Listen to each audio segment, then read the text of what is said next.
Welcome back to my mini blog. So friends आपण मैंने समस्ते केमती अच्छे आई होप आपण मैंने समस्ते बहुत भल अच्छा मु भी बहुत भल अच्छी। तो फ्रेंड्स आज मिनी ब्लॉग टी बहुत दिन पर आसी। तो मिनी ब्लॉग आसबार कारण भी आपण मैंने जानते तो जानी ना। तो आसबार कारण हूँ आज हूँ आम कंपनी आमको देते टीम डिनर पार्टी। तो टीम डिनर रे कौन है कौन ना कौटिक आम गलु आपण मानक सबकि शेयर करी।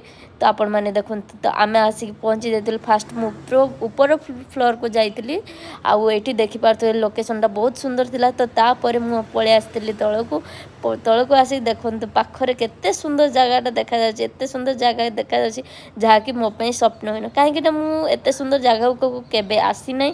तो देखिकी मत बहुत भल लगे। आपण मैंने देखिपे गोटे नोटिस कर जोठी लोकेशन भल पाइले झील मैंने खाली से फोटो उठेले सेमती खाली गोटे झील नु मुझे ता भितर गोटे जड़े। तो आपण मैंने देखु लोकेशनटा केमती लगे मत तो बहुत बढ़िया लगे। यार देखिपे केमती शिमुली पड़ी किंतु मत लगुच जो खरा हुए बोधे से किसी चेंज करती एबे जेहेतु वर्षा पाग चलती तो एबे सेमती शिमुली पड़ जाती तो कौन हम। तो छाड़ू तो किसी कथा ना। तो ये देखिए आपण मैंने देखु केते झगड़ा ये खेल डोली फोली बहुत किसी अच्छी। तो मुझे पार्ट वाइज शेयर करी। तो वीडियो भल लगे लाइक शेयर सब्सक्राइब कमेंट।